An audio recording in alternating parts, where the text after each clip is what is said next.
सम्मानित जनता जनार्दन को मेरा नमस्कार प्रणाम।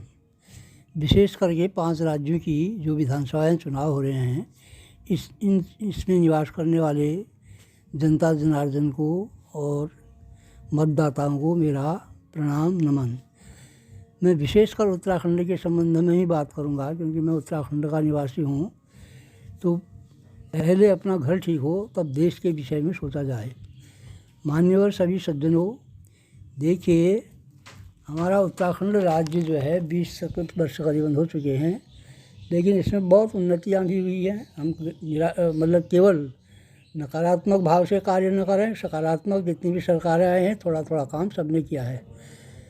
वर्तमान में हमें यह देखना होगा कि हमारे उत्तराखंड की स्थिति क्या है, हम किसको मतदान करें। क्योंकि ऐसा है, हम अनेक प्रकार के विचारों को सुन करके देख रहे हैं, अखबारों में देख रहे हैं, पेपरों में पढ़ रहे हैं, जनप्रतिनिधि जो हमारे हैं मान्यवर लोग, उनके भाषणों को सुन रहे हैं, उनके संवादों को सुन रहे हैं, पेपर में पढ़ रहे हैं।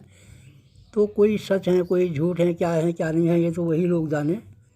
हम तो ये जो कह रहे हैं सभी सच मान लेते हैं। फिर भी हमें अपनी बुद्धि से काम लेना चाहिए। हमारे जगत माता भगवती के उसमें भी हमारे देवी भागवत में कहा हुआ है, ज्ञानी नाम अपि चेतांसी देवी भगवती हिसा बलादा कृष्ण मोहाय महामाया प्रयच्छति, कि हमारी बुद्धि को अनेक प्रकार के विचारधाराओं से नुकसान होता है। बड़े बड़े ज्ञानवानों की बुद्धि को जो बलात्कार से मोह रूपी अंधकार में डाल देती है, मोह रूपी अंधकार में पड़ने से आदमी निर्णय करने की शक्ति शिथिल हो जाती है। इस प्रकार से अनेक विचारधाराएं हम सुन रहे हैं और भ्रमित हो जाते हैं कि हमें वास्तव में क्या है। तो मैं निवेदन करना चाहूँगा कि हमें सारे लोगों को जाना चाहिए, अपने मतदान का पूर्ण अधिकार करना चाहिए। आप किसको मत दें किसको न दें इससे कोई मेरा ताल्लुकात नहीं है। मैं तो एक नागरिक हूँ, एक मत मेरा है, मेरी इच्छा जिसको होगी मैं सोच समझ के उसको दूंगा। साथियों, हमें मतदान के विषय में अगर करने जाते हैं तो हमें सारी बातों को सुनते हुए 1-2 दिन पहले, यानी कि अब केवल 6 दिन रह गए, 6ठा दिन तो मतदान हो जाएगा, हमें 5 दिन के बाद इन सारी बातों को, इनकी जो नेता हमारे कहे हैं, जो हमारे प्रतिनिधि बेचारे कह रहे हैं, सबकी बातों को एक दरकिनार कर देना चाहिए।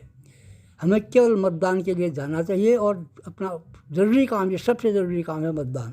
तो इसमें हमें 2 बात नहीं सोचनी चाहिए कि एक तो पार्टी के विषय में और दूसरा प्रत्याशी। 2 चीज़ मुख्य हैं कि पार्टी कौन है, क्या है, पार्टी की क्या विचारधाराएँ हैं। मुख्यतः 2 ही पार्टियाँ हमारे उत्तराखंड में हैं, बकाया तो और पार्टियां हैं वो कहीं गिनती में नहीं है। और मेरे ख्याल से उनका भाग्य जैसे उनकी करनी होगी, जो वो कह रहे हैं, वो जनता क्या भरोसा करती है वो तो जनता जनार्दन जाने।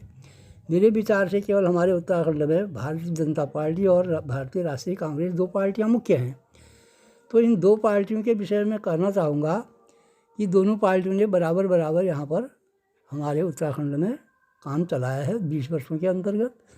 अब हमें पार्टी की विचारधारा देखनी है कि इस पार्टी की वास्तविक विचारधारा क्या है। यानी कि हमारे जो संविधान में संप्रभुता की रक्षा है देश के लिए, उसको देखना है पहले। क्योंकि जब देश है तब हम होंगे, देश ही नहीं होगा तो हम कहाँ से होंगे। तो देश के विषय में सोचना है कि हमारे भारतवर्ष को सुरक्षा की दृष्टि से, सम्मान की दृष्टि से कौन पार्टी ऐसी है जो इसका मान सम्मान ऊँचा कर सकती है, इसकी संप्रभुता की रक्षा कर सकती है तथा इसकी चारों दिशाओं में, चारों बॉर्डरों पर सुरक्षा कर सकती है। और जो हमारे सुरक्षाकर्मी हैं उनको सुपूर्ण सहायता दे सकती है। जनता का भला किसने सोचा है, ये सारी बातें। तो हमें पार्टी की विचारधारा देखनी है, न कि किसी पार्टी से हमारा मतलब नहीं है। पार्टी कौन है उसको सोचना पड़ेगा हमें। दूसरा नंबर में हमारा आता है प्रत्याशी। अब प्रत्याशी के विषय में सोचना है कि प्रत्याशी किसी पार्टी का हो, उससे हमें कोई ताल्लुकात नहीं है। हमें पार्टी को देख करके प्रत्याशी को मतदान करना नहीं है। प्रत्याशी के विषय में सोचना है कि प्रत्याशी की शिक्षा क्या है, प्रत्याशी का पिछला जो है लेखा जोखा क्या। अगर डायरेक्ट नया प्रत्याशी है तो उसके विषय में भी सोचना पड़ेगा कि उसकी कैसी विचारधारा क्या है। अगर कोई पुराना प्रत्याशी है तो उसके विषय में सोचना पड़ेगा कि उसका पिछला लेखा जोखा क्या रहा है। और ये भी देखना पड़ेगा प्रत्याशी जब पिछले समय से आया था तो जिस समय प्रत्याशी नहीं था, किसी पद पर नहीं था, कोई विधायक नहीं था, कोई सांसद नहीं था, तो उसकी वास्तविक आय क्या थी, आज उसकी आय कितनी हो चुकी है। मैं देख रहा हूँ पेपर में 5 करोड़ 10 करोड़ से नीचे तो कोई ऐसा प्रत्याशी नहीं देख रहा हूँ जिसकी आय इतनी नहीं है। लेकिन सन 47 के बाद एक साधारण व्यक्ति की तो आय यह है कि वह कर्ज से दबा है, और एक प्रत्याशी जो है 10-10 करोड़ का मालिक बना हुआ है। ये तो एक है, जैसा भी है इसके विषय में सोचना पड़ेगा। तीसरी बात है, पूर्व में उस प्रत्याशी के क्या कार्य रहे हैं। वर्तमान में कल को तो मैं ये कर दूंगा, कल को वह कर दूंगा, कल को मैं तुमको हवाई जहाज़ से दुनिया को घुमा दूंगा, ऐसे कहने वाले प्रत्याशी बहुत मिलेंगे। अब ऐसा है, मैं तुमको कल को इतना सामान दूंगा, इतने लड्डू खिलाऊंगा, अपने पास तो एक लड्डू नहीं है भैया, मैं कहाँ से खिलाऊंगा। ये तो खाली झूठ मूठ की बातें हैं। ये सब हमें सोचना पड़ेगा कि कौन प्रत्याशी क्या कर रहा है, पूर्व के कार्य कैसे रहे इसके, उन कार्यों को देखना है। अब वो क्या करेगा वो तो बाद की बात है, उसको हमें सोचना नहीं है अभी कि वो करेगा या नहीं करेगा, हमें बरगला रहा है, इससे कोई ताल्लुकात नहीं है। तीसरी बात जो है वो देश हित में कितना है, राष्ट्र हित में कितना है, समाज के हित में कितना है, सुख दुख में कितना काम करता है, उसकी भावनाएं कैसी हैं। क्योंकि वो प्रत्याशी जो है वो एक उसकी भावनाएं क्या हैं सब पता लग जाता है। जनता बहुत समझदार है, और विशेष करके हमारे उत्तराखंड की जनता को कोई पार्टी बाहर से आके उधर से आके या यहाँ के लोग बरगला नहीं सकते हैं। हमारे उत्तराखंड की ये देवभूमि की जनता है, बहुत समझदार है। चाहे कोई पढ़ा लिखा हो, चाहे कोई अगर ज़्यादा पढ़ा लिखा नहीं भी है, लेकिन बुद्धि में बहुत तेज़ है। हमारा उत्तराखंड का प्रत्येक नागरिक, प्रत्येक बच्चा बहुत होशियार है। इसलिए साथियों, मेरा निवेदन है कि आप वोट करने अवश्य जाएं, किसी लालच को नज़रअंदाज कर दें। काम, क्रोध, मद, मोह, लोभ, इन पांचों का त्याग करके तब जा करके अपने भविष्य को सुधारने वाले प्रत्याशी को चुनें। अब यह है कि वो जो है कितना कामी है, कितना क्रोधी है, कितना घमंड में चूर रहता है, ऐसा प्रत्याशी के विषय में सोचना पड़ेगा। उसके पश्चात जो है वह जनता का कितना हितैषी है, सुख दुख में कितना काम कर सकता है, किसी बातों को सुनता है, समाधान कर सकेगा नहीं सकेगा, उसके आकलन हम करें।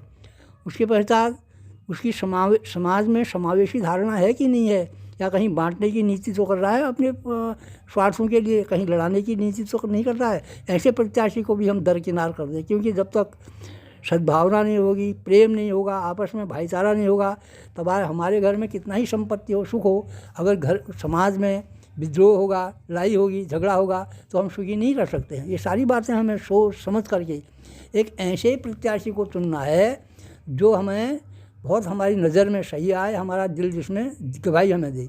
इसके लिए हमें चिंतन करना पड़ेगा, मंथन करना पड़ेगा, सुनी हुई बातों को दरकिनार करना पड़ेगा, अपने किसी स्वार्थ को छोड़ना पड़ेगा। क्योंकि जब हम स्वार्थ छोड़ देंगे, लोभ को छोड़ना पड़ेगा, किसी प्रकार का लोभ नहीं, हमें एक ही लोभ होना चाहिए कि हमारा जो प्रत्याशी है वो हमारी जनता की सेवा करे, हमारे क्षेत्र की सेवा करे, और हमारे क्षेत्र, और उसको हम तब जाके वो ऐसा विचारधारा वाला हो, ऐसा ही मैं कहना चाहता हूँ। लिहाजा अवश्य जाएंगे, मतदान करेंगे, शांतिपूर्वक जाएंगे, मतदान करेंगे, और कोविड नियमों का पालन करते हुए अपना जो भी है अपने मतदाता को चुनेंगे, ताकि हम 5 वर्ष तक आराम से रह सकें, सुख चैन कर सकें। बकाया कार्य कहाँ पर है, फोकट में देना, बिजली देंगे, पानी देंगे, रोटी देंगे, चावल देंगे, भात देंगे, ये सारी बातें आप छोड़ दीजिए, इन पर बिल्कुल मत जाइए। काम हमको करना पड़ेगा, सारी जनता को काम करना पड़ेगा। काम करने के बाद हम खा सकते हैं, हमें कोई फोकट में किसी का नहीं चाहिए। फोकट की बात जो करता है उससे कह दो भैया हम फोकट वाले नहीं हैं, और कुछ मत करो, सोच समझ के मतदान करो। यही मैं सारी जनता से निवेदन करना चाहता हूँ। लेकिन मतदान करने अवश्य जाएं, और जिसको मर्जी है ये बातें मैं जो कह रहा हूँ इनको सोच समझते हुए मतदान करें। धन्यवाद।